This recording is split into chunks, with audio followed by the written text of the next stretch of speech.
हय्य अलल फलाह।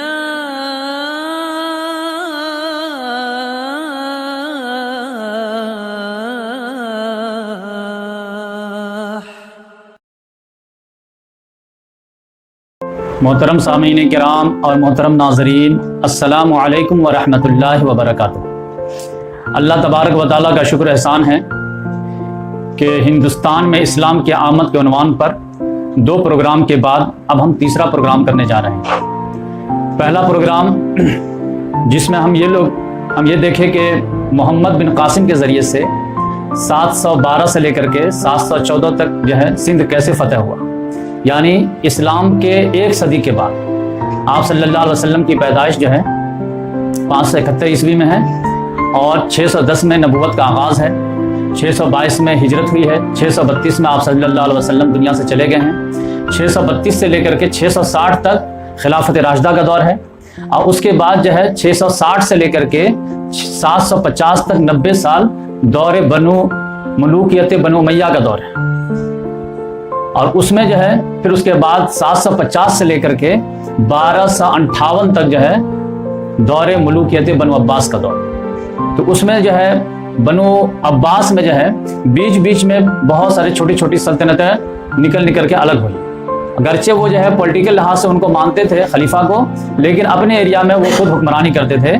बस ये है कि जुमा के खुतबे में खलीफा का नाम ले लिया करते थे। तो उसमें जो है आप देखेंगे कि सामानी सल्तनत, फिर फातमी सल्तनत, बनी बबह सल्तनत, गजनी सल्तनत, सल्जूकी सल्तनत, ख्वारिज़म शाह की सल्तनत, गौरी सल्तनत, अयूबी सल्तनत। अब ये सब दौर जो है वो 1250 तक है। तो पहला जो चंद निकला है वो 874 से शुरू हुआ है, अब 1250 तक खत्म हुआ है। अब 1258 में खिलाफत बनु अब्बास खत्म हुई है, मुलूकियत बनु अब्बास। तो हम लोग ये देखे थे कि इस्लाम जो हिंदुस्तान में कैसे आया, तो शुरुआती दौर में तो ताजिरों के कोशिशों के जरिए से आया, लेकिन उसके बाद जो है ताकत के जरिए से आया है वो 1 सदी के बाद, यानी 610 में नबूवत का आगाज हुआ है और 711 से जो है यहाँ पर देवल के डाकुओं ने जो मुसलमान काफिलों को लूट लिया था और राजा दाहिर जो है वो सपोर्ट नहीं कर रहा था हज्जाज बिन यूसुफ को, तो उसको सबक सिखाने के लिए और काफिला को छुड़ाने के लिए ये किया गया। तो एग्जैक्ट 101 साल के बाद मामला हुआ, लेकिन इंटरनल कॉन्फ्लिक्ट की वजह से जो है तो वलीद के बाद जो है सुलेमान, और वलीद का इंतकाल हो गया अचानक और सुलेमान बना और उसकी वजह से मोहम्मद बिन कासिम को बुला करके ख़त्म कर दिया गया। तो जो प्रोसेस था सिंध में जो इस्लाम फैल गया था वो वहीं पर रुक गया और आगे नहीं बढ़ पाया। इसके फिर जो है समझिए कि 200 साल के बाद 300 साल के बाद जो है फिर इस्लाम को जो मौका मिला महमूद गजनवी के जरिए से। तो मोहम्मद बिन कासिम के जरिए से तो ये सिंध के रास्ते से इस्लाम दाखिल हुआ था, एंट्री हुआ था, और महमूद गजनवी और उनके वालिद सबुक्तगीन उनके जरिए से 976 में जो है ये मामला हुआ है। 976 में जो है समझ जाइए कि गजनी सल्तनत की बुनियाद पड़ी है और 979 में 979 में वो जो लाहौर का जो राजा था उसने जो है जयपाल, उसने जो है जाकर के छेड़ दिया काबुल पे और गजनी पे अटैक कर दिया। तो जिसके वजह से सबुक्तगीन जो है गुस्से में आ गया और फिर उसको सबक सिखाना शुरू कर दिया। अब फिर जो है सबुक्तगीन का इंतकाल हो गया 997 में और उसके बाद उसका बेटा महमूद गजनवी बना। तो फिर वो 997 से लेकर के 1030 तक रहा और उसके बाद तो समझ जाइए कि वो ये लोग बगावत करते थे और वो कुचलता था, बगावत करते थे कुचलता था। इसमें 17 मरतबा उसने हमला किया और समझ जाइए कि यहाँ पर के सारे बादशाहों की कमर तोड़ के रखा, यहाँ तक गुजरात तक सोमनाथ मंदिर को भी तबाह बर्बाद कर दिया, लेकिन कोई रोकने टोकने वाला उसका नहीं था। तो इसमें आप देखेंगे कि जो है इस्लाम का आगाज कब हुआ है 610 में और फिर 711 में मोहम्मद बिन कासिम और 979 में ये मामला हुआ है। तो 639 तो समझिए कि 450 साल के बाद जो है ये मामला हुआ है। इसके बाद भी लेकिन हिंदुस्तान में हुकूमत कायम नहीं हुई। मोहम्मद बिन कासिम भी वापस चला गया इंटरनल कॉन्फ्लिक्ट की वजह से। अब महमूद गजनवी को भी जो है इधर जो दिलचस्पी थी नहीं ज़्यादा, उसको इधर ज़्यादा दिलचस्पी थी, लिहाजा ये जो है मावना और नहर के इलाके में फिर जो पूरा ईरान को फतह करने का, फिर वो बगदाद के बारे में ज़्यादा सोच रहा था कि मैं खलीफा बन जाऊँ, लेकिन वो हो नहीं पाया। तो ये गजनी सल्तनत जो है तकरीबन 210 साल रही है। अब देखिए गजनी सल्तनत 976 में कायम हुई है और 1186 में ख़त्म हुई है। तो इस लिहाज से जो है 210 साल। तो 210 साल में जो है इसके इब्राहिम गजनवी तक जो है, जो 1059 से लेकर के 1099 तक, ये इसका जो है पावरफुल दौर कहलाता है। और उसके बाद फिर जो है धीरे धीरे हर जो है सल्तनत का यही मामला रहेगा, शुरू में उरूज रहेगा, फिर जवाल रहेगा। अच्छे अच्छे बादशाह रहेंगे तो उरूज का दौर रहेगा, और फिर कमजोर किस्म के बादशाह आएंगे तो दौर जवाल आ जाएगा। तो 976 से लेकर के 1099 तक समझ जाइए कि 125 साल जो है इनके बड़े पावरफुल ताकत का जमाना है। और उसके बाद जो फिर वो खंडर बता रहे हैं, इमारत अजीम थी, गिरते गिरते जवाल आता है, तो यहाँ से जवाल आना शुरू हुआ। अब इसमें आज देखेंगे कि आज हमारा टॉपिक है गौरी सल्तनत कैसे कायम हुई। और ये वो खुशकिस्मत इंसान है कि जिसने जो मोहम्मद बिन कासिम ने जो शुरू किया था, उसमें कामयाबी तकरीबन 500 साल के बाद मिली है, तो वो मोहम्मद गौरी को मिली है। इसका नाम था शहाबुद्दीन गौरी, तो इसको कामयाबी मिली है। और ये शुमाली हिंदुस्तान और बांग्लादेश, जो आजकल बंगाल और बांग्लादेश है, उसमें इस्लामी हुकूमत कायम करने को उसका मौका मिला। ये कब? 1192 में। तो 610 और 1192, तकरीबन बिल्कुल जो है 580 साल के बाद ये मामला हुआ। तो अब ये कैसे हुआ, ये आज हमारा टॉपिक है। अगर हम देखते हैं कि जो कोई नहीं कर पा रहा था वो ये कर पा रहा था। और इससे पहले आप देखेंगे कि इस्लाम की जो भी खिदमत किए थे, तो पहले ये खिदमत के लिए तो अल्लाह ताला ने इंतखाब किया था अरब को, यानी जजीरे नुमा अरब में अरब लोग थे। फिर उसके बाद खिदमत के लिए आगे आए ईरानी लोग, अरब, उसके बाद ईरानी, उसके बाद तुर्क लोग आए, और उसके बाद बर्बर लोग आए अफ्रीका में। तारिक बिन जियाद जो है वो बर्बर कबीले से थे। और उसके बाद अब जो अल्लाह तबारक व तआला 5वां खानदान को मौका दे रहा है, वो है पैठान। तो अरब वाले तो जजीरा नुमा अरब में, ईरान वाले ईरान से, तुर्क वाले जो है ये मावरा नहर जो है, ये तुर्की जो आज का है, ये असल तुर्क नहीं था, ये तो एशिया माइनर कहलाता था। तुर्क जो कहलाते थे तुर्किस्तान, वो आज का जो है सेंट्रल एशिया जो है, जो 5 कंट्री है, Tajikistan, Turkmenistan, Kyrgyzstan, Uzbekistan, Kazakhstan, ये असल तुर्किस्तान था। और ये जो है तुर्की जो आज है, ये तो एशिया माइनर कहलाता था। तो अब यह है कुदरत ने फैसला किया कि अब मैं पैठान कौम से जो है ये खिदमत लूंगा।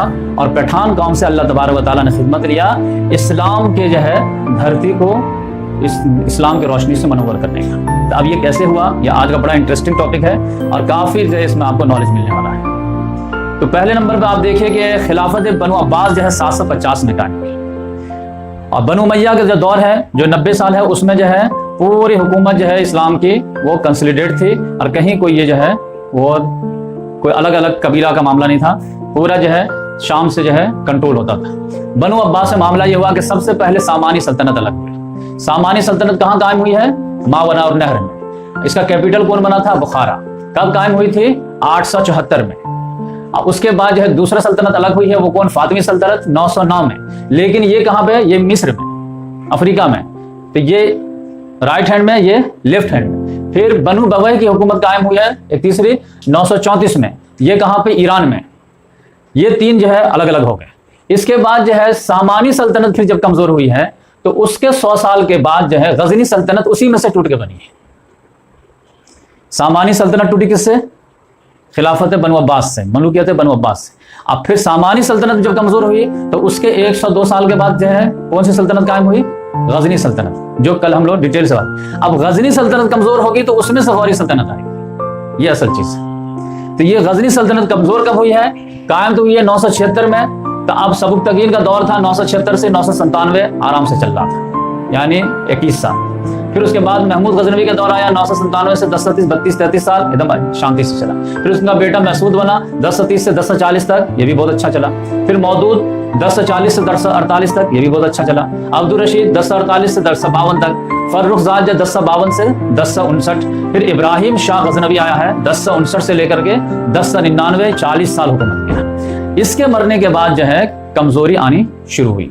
कमजोरी आनी शुरू हुई तो अब यहां पर गौरी सल्तनत को जो है पांव फैलाने का मौका मिलेगा। इससे पहले गौरी सल्तनत कुछ थी नहीं। ये देखिए, ये काबुल है, ये गजनी है, उससे नीचे कंधार है, और ये लेफ्ट साइड में जो हेरात है। ये अभी जो अफगानिस्तान की न्यूज बार बार आ रही होगी तो मैं आप आराम से देख लें। तो ये काबुल और हेरात के बीच में जो है गौर एक पहाड़ी इलाके का नाम था। तो यहां पर जो है ये पैठान कबीला जो था, ये शहाबुद्दीन गौरी और फिर गियासुद्दीन गौरी, इसका खानदान यहाँ पर जो है हुकूमत करता था। लेकिन ये लोग जो है गजनी वाले को जो है वो कबूल करते थे कि आप ही की असल हुकूमत है, और इनके बाजगुजार के तौर पर टैक्स वगैरह दे करके ये कहते थे कि आपको जो पैसा चाहिए लीजिए, लेकिन हम अपने एरिया पे अपने खानदान में अपने हिसाब से हुकूमत करें, यानी ऑटोनॉमस दिया हुआ था। तो गजनी वालों को कोई प्रॉब्लम नहीं था कि हमको सालाना खिराज दे दिया करो और अपने हुकूमत करो। तो ये गौरी खानदान जो है ये इलाके गौर में अपनी हुकूमत कर रहे थे, लेकिन हाकिम किसको मानते थे? गजनवी सल्तनत ही। ये कब तक ऐसा मामला चलता रहा? जब तक इब्राहिम गजनवी का दौर था, 1099 तक, क्योंकि पावरफुल था वो, थोड़ी सी बगावत करते तो कुचल देता, तो फिर जो भी थोड़ी बहुत हुकूमत कर रहे थे वो भी मौका नहीं मिलता। अब इब्राहिम का जब इंतकाल हो गया है तो इधर जो है गौर कबीले का जो बादशाह था उसका नाम था मलिक अज़्ज़ुद्दीन हुसैन। ये मलिक अज़्ज़ुद्दीन को मौका मिला कि अब जो बादशाह बना है वो मसूद दोम बना है, उसके बाद जो है शहजाद बना है, फिर अरसलान बना है, और ये बहुत छोटा छोटा है, समझिए 1099 से लेकर के 1114 तक 15 साल, और 1114 से लेकर के 1115 1 साल। अब जब भी देखिएगा हिस्ट्री में कि बहुत कम गैप है ना, तो समझ जाए कि खाना जंगी चल रही थी। अब इस खाना जंगी से फायदा उठाएंगे, तो ये मलिक अज़्ज़ुद्दीन हुसैन जो है फायदा उठाया और इसने जो है गजनी सल्तनत को मना कर दिया कि अब से हम टैक्स वगैरह नहीं अदा करेंगे, आज से हम भी हुकूमत, यानी जैसे आपकी सल्तनत है वैसे हमारी सल्तनत। तो खुद मुख्तारी का ऐलान कर दिया किसने? मलिक अज़्ज़ुद्दीन हुसैन ने। कब ऐलान किया? जब इब्राहिम का इंतकाल हो गया और उसके बाद जो है कमजोर बादशाह गजनवी सल्तनत का आने लगे, तो इसने एक रिस्क लेकर के कि अब इन लोगों को जो है वैल्यू देने की जरूरत नहीं है, अब जो है खुद मुख्तारी का ऐलान कर दिया कि हम लोग खुद अपने इलाके में खुद हुकूमत करेंगे। अब ये चलने लगा, लेकिन जब इसका इंतकाल हो गया तो इसका बेटा आया, उसका नाम था सैफुद्दीन हुसैन। इसने तो मौका देखा कि जब बहराम शाह की हुकूमत आई 1118 से लेकर के 1152 तक, ये भी जो है तकरीबन कितने साल बनता था? 34 साल की हुकूमत। इस दरमियान में देखा कि ये तो और कमजोर हो गया बहराम शाह, तो ये तो क्या किया कि सैफुद्दीन हुसैन जो था वो गौर से गजनी पर अटैक कर दिया, और अटैक करने के बाद जो है उस पर गजनी पर कब्जा कर लिया, और कब्जा करने के बाद जो है खुद सुल्तान होने का ऐलान कर दिया। अभी तक जो है ये लोग हाकिम थे, और अब जो है ये लोग क्या कर दिए? उसका ऐलान कर दिया गौर से गजनी पे। लेकिन बहराम शाह जो है वो आने तो दिया, लेकिन उसके बाद उसको गुस्सा आया, क्योंकि वो भी गजनी खानदान का था। इसने जो बहराम शाह ने फिर से फौज इकट्ठा करके अब दोबारा सरप्राइजिंग अटैक किया, और अटैक किया तो गजनी को दोबारा हासिल कर लिया वापस। अब दोबारा हासिल करने के बाद जो सैफुद्दीन को जो है पकड़ करके कत्ल कर दिया। तो ये अचानक हमला कर दिया था, तो बहराम शाह को समझ में नहीं आया, तो वो जो है किसी तरह भाग गया, तो इसने गजनी पर जो है हुकूमत कायम कर लिया और अपने आप को सुल्तान होने का ऐलान कर दिया। इसका बाप जो था उसने सिर्फ खुद मुख्तारी का ऐलान किया था कि गौर में हमारी हुकूमत रहेगी, आपको अब हम सुपीरियर नहीं मानते। लेकिन इसके ये देखा कि उधर कमजोरी आ गई है, तो गौर से जाकर के किस पे हमला कर दिया? गजनी पे हमला कर दिया। अचानक का हमला था, तो लिहाजा बहराम शाह को समझ में नहीं आया और इसकी हुकूमत वहां पर कायम हो गई और शहर कैप्चर इसके हैंड में हो गया। जैसे हैंड में इसके हुआ, इसने जो सुल्तान होने का भी ऐलान कर दिया कि अब मैं हाकिम नहीं, अब मैं सुल्तान हूँ, अब मैं सिर्फ जो है वो खलीफा से डरता हूँ, बाकी आपकी सबसे ऊपर मैं हूँ। लेकिन बहराम शाह जो हिम्मत किया और दोबारा जो फौज तैयार करके अटैक किया गजनी पर, तो दोबारा उसको जो शहर हासिल हो गया और सैफुद्दीन को पकड़ करके कत्ल कर दिया। जब सैफुद्दीन को कत्ल कर दिया तो इसकी न्यूज पहुंची इसके भाई को, जिसका नाम था अलाउद्दीन हुसैन। इसने फिर एक फौज लेकर के गौर से फिर गजनी पर गया, और गजनी पर गया है तो फिर जो ऐसा अटैक किया है कि शहर को फतेह करने के बाद 7 दिन तक लगातार कत्लेआम किया, और कत्लेआम करने के बाद जो है पूरे शहर में आग लगा दी, एक भी घर नहीं छोड़ा। तो इसके वजह से इस अलाउद्दीन का नाम पड़ गया अलाउद्दीन जहांसोज। नाम सुनोगे कभी हिस्ट्री में, तो ये जो है जहांसोज जो है ये यही था, कि यानी दुनिया को जलाने वाला, पूरा गजनी को जला कर राख कर दिया। किस चक्कर में? कि मेरे भाई को कैसे तुम मारती। तो भाई के इसमें जो है बदले में ऐसी इंतकामी कार्रवाई किया कि पूरा गजनी शहरी तबाह बर्बाद तहस नहस होकर रह गया। अब इसके बाद बहराम शाह के बाद जो 2 बादशाह बचे, एक खुसरू शाह, एक खुसरू मलिक, ये सब बेचारे भाग करके कहाँ चले गए? लाहौर, क्योंकि इसकी हुकूमत ही पूरे में थी। तो अब गजनी छोड़ करके लाहौर चला गया, और गजनी में बस यह इसकी हुकूमत थी टूटी फूटी, लेकिन सोचा कि अब इतना करीब में रहने से बहुत खतरा है, कभी भी फिर दोबारा अटैक करेगा, लिहाजा कैपिटल को शिफ्ट कर दो, थोड़ा सा दूर रखो। तो ये लाहौर चला गया दोनों, और ये गजनी चाहिए। फिर अलाउद्दीन ये बहुत बड़ा जालिम था, लेकिन इसका भी इंतकाल हुआ 1156 में। 1156 में इसका इंतकाल हो गया, तो फिर इसका बेटा जो है बना, उसका भी नाम था सैफुद्दीन, तो इसको सैफुद्दीन सानी बोल देते हैं। इसका भी एक ही साल में इंतकाल हो गया 1157। अब ये अभी पूरे जो है कदम जम रहे कहां पे? गौरी कबीला में। बस ये कि गजनी में भी जो है इसकी हुकूमत थोड़ी सी मजबूत हो रही है। जब ये अलाउद्दीन का भी इंतकाल हो गया, उसके बेटे सैफुद्दीन का भी इंतकाल हो गया, तो अब इस खानदान में कोई नहीं था, तो फिर इसका चचेरा भाई था, उसका नाम था गियासुद्दीन, और इसका दूसरा भाई था शहाबुद्दीन। यही दोनों का नाम है शहाबुद्दीन गौरी और गियासुद्दीन गौरी, गौरी बिरादरान। तो इन दोनों की फिर हुकूमत कायम हुई है 1157 से लेकर के 1206 तक। तो ये 1157 से यानी सैफुद्दीन सानी के इंतकाल के बाद गौरी सल्तनत थोड़ा जो है अच्छे अंदाज में स्टेबल हुई है 1157 से 1206 तक इन दोनों भाई की, और उसमें जो है फिर इंडिया में इस्लाम आया है। तो वो अब हम यहाँ पे देखेंगे। तो ये पहले हम देख लिए कि अब्बासी खिलाफत से जो है या अब्बासी मुलूकियत से जो है सामानी सल्तनत कब टूटा, 874 में। अब फिर उससे जो है गजनी सल्तनत कब निकला, 976 में, 100-200 साल हुआ। उससे जो है फिर गौरी सल्तनत कब निकला, 1157 में। अब गौरी सल्तनत के जरिए से इस्लाम की रोशनी इंडिया में कैसे आई, ये अब हम देखेंगे। तो अब ये देखिए कि गौरी में जो है, अब यहां पर एक इलाका था फिरोज को, ये इसका कैपिटल था। गौर तो पूरा इलाका का नाम था और फिरोज का जो है इसका कैपिटल था। अब ये शहाबुद्दीन गौरी जो है जो इंडिया में आया है, तो ये छोटा भाई था और गियासुद्दीन जो था वो बड़ा भाई था। दोनों भाई के जो है यहां पर मिलजुल करके हुकूमत कर रहे थे, और गजनी जो है वो लाहौर से जो है वो मैनेज हो रहा था कि गियासुद्दीन ने जो है 1173 में जो है गियासुद्दीन ने गजनी पर बाकायदा अटैक किया दोबारा। अब दोबारा अटैक होने के बाद अब यहाँ पर कोई रेजिस्टेंस थी नहीं, क्योंकि दोनों बादशाह जो है खुसरू मलिक जो लाहौर में बैठा हुआ था तो वो मैनेज नहीं कर पाया। तो गियासुद्दीन ने बहुत आसानी से गजनी को फतह कर लिया। फतह करने के बाद गियासुद्दीन ने क्या किया, अपने छोटे भाई शहाबुद्दीन गौरी को यहाँ का हाकिम बना दिया और कहा कि आप अपने हिसाब से गजनी के इलाके को संभालिए, और बस यह है कि बड़े बड़े प्रॉब्लम है मुझसे पूछ लिया करना, बकिया यहाँ पर तुम फ्री हो कि अपने अच्छे अंदाज में इसको मैनेज करो। और इसमें इशारा यह था कि भाई मैं जो है ऐसे लकीर खींच दो कि तुम ये एरिया देख लो और मैं ये एरिया देख लेता हूँ, तुम राइट साइड बढ़ो और मैं लेफ्ट साइड बढ़ता हूँ। तो इस लिहाज से 1173 में जो है वो फतेह करके कौन दिया है, गियासुद्दीन नहीं दिया है। और इसके बाद जो है इसको, और ये शहाबुद्दीन को एक जो है सुल्तान का लक़ब दिया, तो उसमें नाम रखा कि सुल्तान माजुद्दीन। ये लक़ब जो मुसलमान लोग बड़ा बड़ा रखते थे, जहांगीर, आलमगीर, ये सब जो है, तो ये माजुद्दीन, तो इसीलिए इनका नाम जो है सुल्तान माजुद्दीन मोहम्मद गौरी। शहाबुद्दीन तो ये जो है जब शहजादा थे तो शहाबुद्दीन इनका लक़ब था, असल नाम तो मोहम्मद था, लेकिन वो शहाबुद्दीन लक़ब से ज्यादा मशहूर हुए और माजुद्दीन से कम मशहूर हुए। लेकिन असल जो इनको भाई ने खिताब दिया था जब गजनी फतेह हुआ है 1173 में, तो भाई ने इनको लक़ब क्या दिया था, माजुद्दीन का, लेकिन ये शहाबुद्दीन ही के लक़ब से ज्यादा फेमस है। अब ये 1173 से जो है गौर के इलाके में गियासुद्दीन हुकूमत करने लगा और गजनी के इलाके में शहाबुद्दीन हुकूमत करने लगा। गियासुद्दीन भी बड़ा टैलेंटेड था, वो क्या किया कि फिर हेरात की तरफ आगे बढ़ा और हेरात को जो है फतेह कर लिया। हेरात को फतेह करने के बाद जो है फिर वो बल्ख को भी फतेह कर लिया। अब बल्ख को फतेह करने के बाद अपना कैपिटल जो है वो गौर के बजाय वो हेरात को बना लिया ताकि इधर बढ़ने में उसको आसानी है। और उसके बाद जब बल्ख से फिर वो खवारजम का भी फतेह कर लिया, फिर खवारजम से फिर इधर ये जो मैं लकीर खींचा हूं ये मावरा नहर है, ये दरियाए जीहू कहलाती है।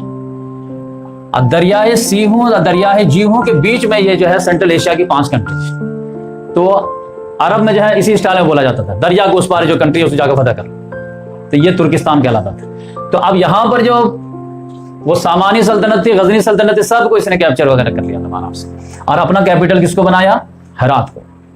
तो अब बड़ा भाई तो इधर कारनामे पे कारनामे अंजाम दे रहा, गियासुद्दीन गौर से निकला हेरात को, हेरात से निकला बल्ख को, बल्ख से खवारजम को, फिर बुखारा वगैरह। ये इमाम बुखारी यहीं के थे। ये तिरमिज़ जो है आपको यहाँ पे मिलेगा, इमाम तिरमिज़ी। ये नसाई जो है यहाँ पे मिलेगा, निशापुर जो है आपको इधर ईरान में मिलेगा।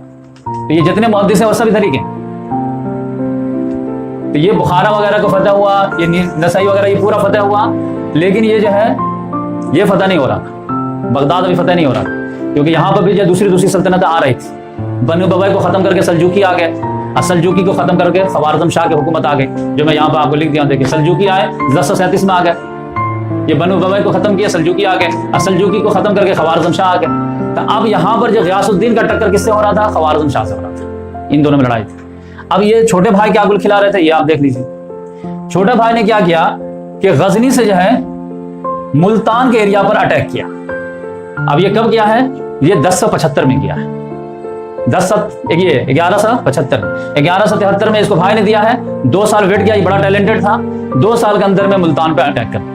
मुल्तान पे क्यों अटैक किया? यहां पर जो है इस्माइली फिरका जो था ये जो है थोड़ा जड़ पकड़ना शुरू कर दिया था। इस्माइली फिरका जो है एक तरफ इसके जो है वो ताल्लुकात थे फातिमी जो सल्तनत थी मिस्र में उससे भी थे, और दूसरे तरफ इंडिया के जो राजे रजवाड़े थे गैर मुस्लिम उनसे भी थे। तो इनको लगा कि ये मुसलमान है, लेकिन मुसलमानों में एक सुन्नी फिरका एक शिया फिरका था, इस्माइली शिया फिरका था। लिहाजा जो है शहाबुद्दीन गौरी ने मुल्तान पर अटैक करके इस्माइलियों की जड़ खत्म कर दी।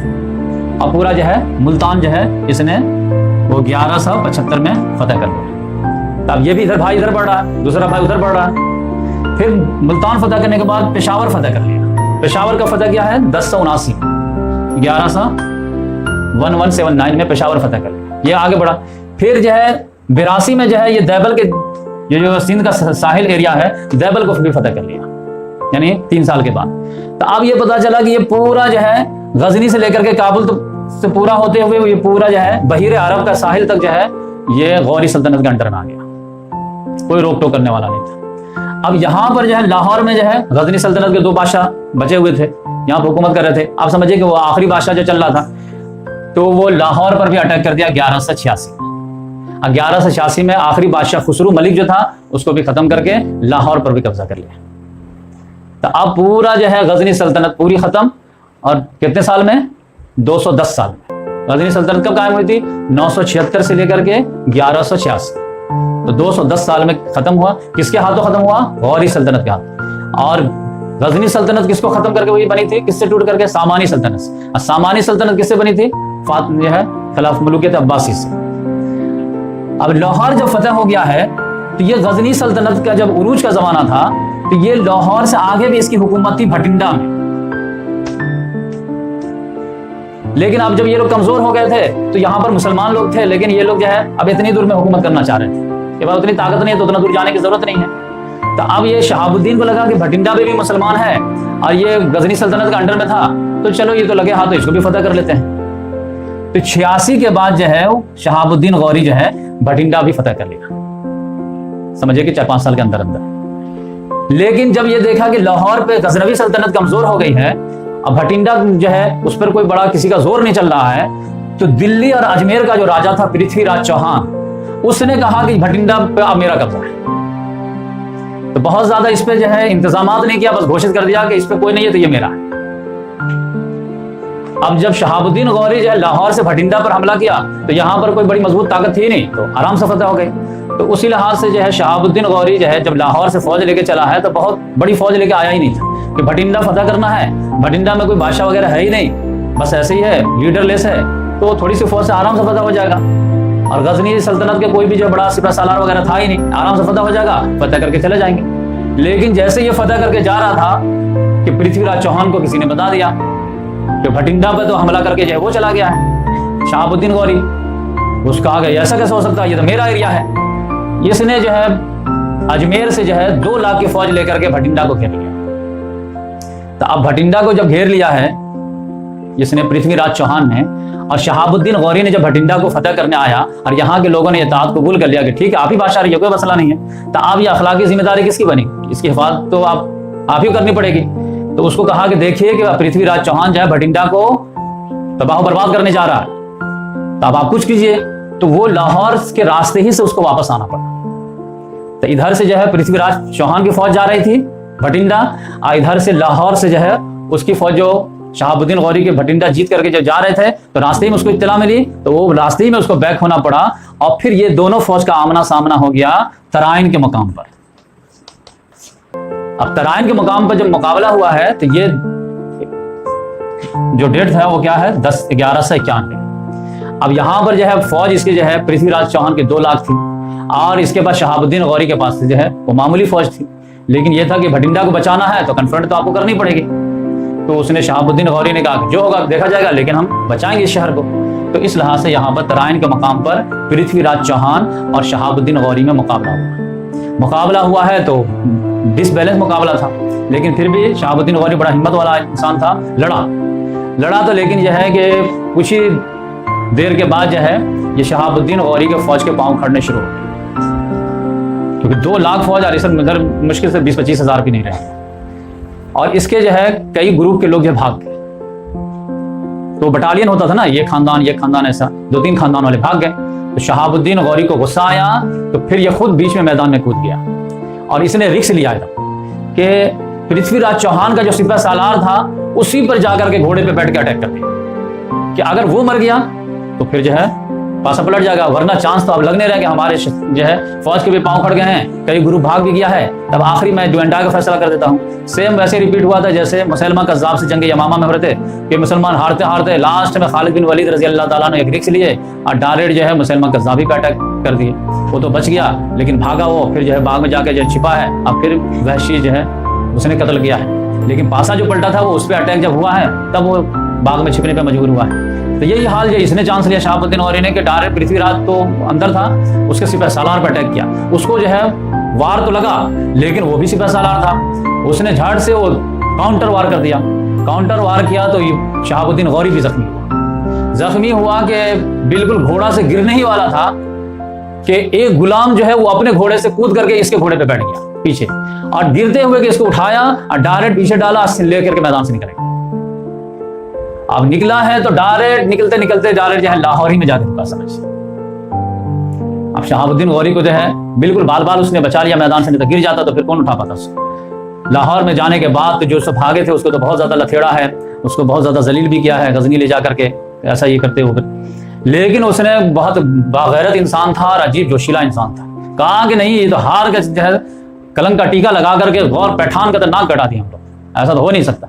मैं ना जो है बीवी बाल बच्चों के पास जाऊंगा, ना मैं अच्छा कपड़ा पहनूंगा, कुछ नहीं, जब तक मैं पृथ्वीराज चौहान से बदला नहीं। तो वाकई में ये जो है नहाना धोना बंद कर दिया था और रात दिन बस बदले की तैयारी, बीवी के पास जाना बंद कर दिया एकदम। और 1 साल के अंदर में जो फौज दोबारा खड़ी कर देगा। अब दोबारा फिर खबर भेजा पृथ्वीराज चौहान को कि मैं आ रहा हूं, उसको यकीन ही नहीं हो रहा था कैसे आएगा। तो 1192 में कहा सेम प्लेस सेम जगह इसी तारीख को होगी, तो कहा आओ। इस बार तो पृथ्वीराज चौहान को तो था कि इतनी छोटी फौज थी तब इतना ज्यादा जो है टक्कर दिया, तो इस बार तो 150 राजाओं को की फौज को शामिल किया था उसने। इसने भी अपना टैक्टिस वगैरह जो है जयचंद वगैरह जो गैर मुस्लिम राजा थे इसको साथ वगैरह लिया, और फिर जो तराइन के मुकाम पर 1192 में जो है जंग हुई है, तो पृथ्वीराज चौहान जो है वो मारा गया और ये इसको जीत। तो जब जो है फिर तराइन का मुकाम जीत गया है तो फिर दिल्ली भी इसने फतह कर लिया, अजमेर भी फतह कर लिया।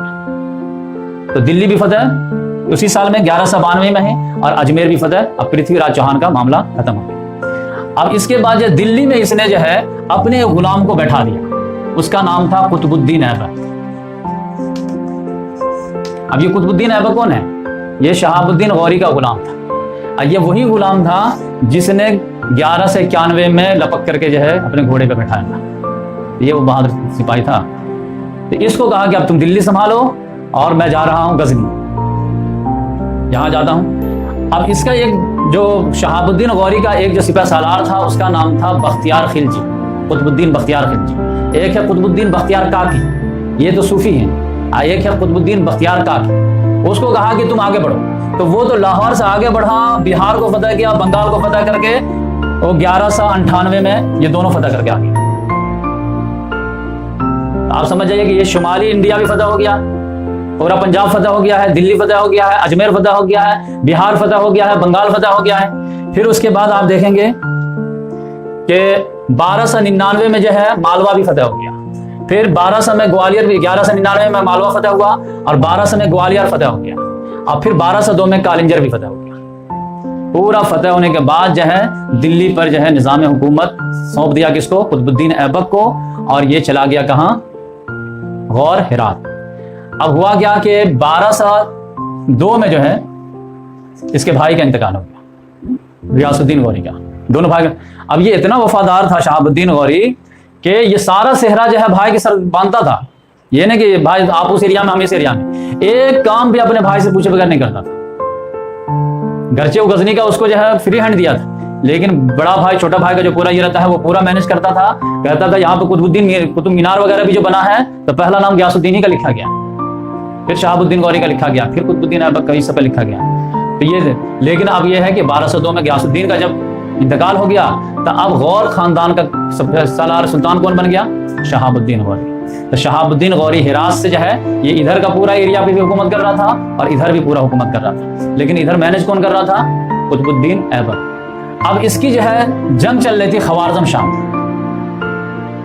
ये भी पावरफुल खानदान था। तो 1205 में जो है शहाबुद्दीन गौरी जो हिरास से खवारजम शाह पे अटैक कर दिया। अटैक करने को तो कर दिया लेकिन यहां पर हार गया, तो फौज इसकी क्रश हो गई। तो इसकी किसी तरह जान बच गई, लेकिन अफवाह उड़ गई कि शहाबुद्दीन भी मारा गया, लेकिन शहाबुद्दीन मारा नहीं गया, वो बच गया था। इसकी मौत की खबर उठनी थी शहाबुद्दीन गौरी की कि लाहौर में जो है लोगों ने बगावत कर दिया, क्योंकि सिपह सालार खत्म, इसका कोई भाई बेटा वगैरह भी नहीं था। तो अब इसको जो यहाँ से जान बचा के आया, अब फिर कहा लाहौर के लोग कैसे बगावत कर दिए, तो बगावत को कुचलने के लिए आया यहाँ पे लाहौर में। तो जैसे देखा कि नहीं सुल्तान जिंदा है, तो फिर सब बोले गलती हो गई, सॉरी। तो साहब जो है ठीक हो गए।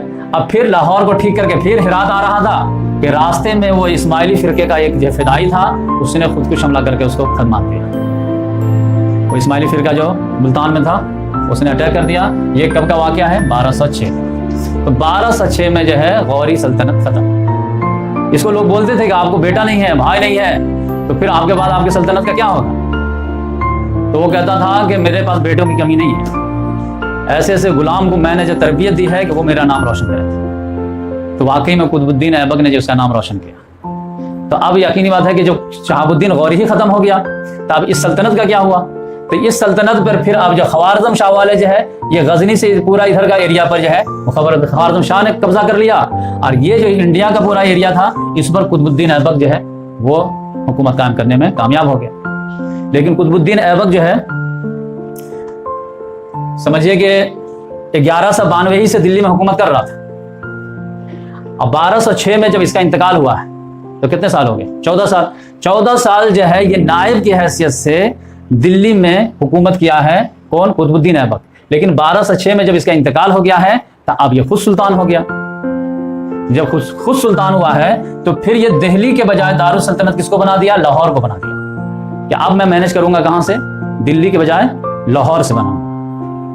तो फिर ये जो है 1206 से लेकर के 1210 तक जो है ये जिंदा रहा है। अब 1210 में जो है कि कुतुब मीनार बनाना शुरू कर दिया था, लेकिन ये पोलो खेल रहा था घोड़े पर जो है बैठ करके, जो स्टिक से मारते हैं बॉल को, जिसको पोलो बोलते हैं। तो वो खेलते खेलते जो घोड़े से गिर गया। एक मरतबा और गिरते गिरते बचा था 1191 में मैदान जंग में, लेकिन वहां पर तो बचा दिया कुतुबुद्दीन ऐबक ने, ये यही गिरा था। और ये जो है 1210 में जो है वो पोलो खेल रहा था, वो खेलते खेलते गिर गया और उसमें वो जख्मी हो गया और उसी में उसकी मौत हो गई। तो उसके बाद जो है कौन बना? इसका बेटा बनना चाह रहा था, लेकिन जो है लोगों ने बनने नहीं दिया। तो उसके बाद जो है वो इल्तुतमिश बना है, इसका गुलाम था कुतुबुद्दीन ऐबक। कुतुबुद्दीन ऐबक गुलाम था किसका? शहाबुद्दीन गौरी का।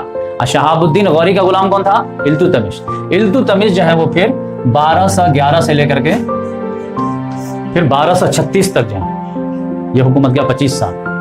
तो फिर इल्तुतमिश जो है फिर लाहौर से कैपिटल ले आया दिल्ली।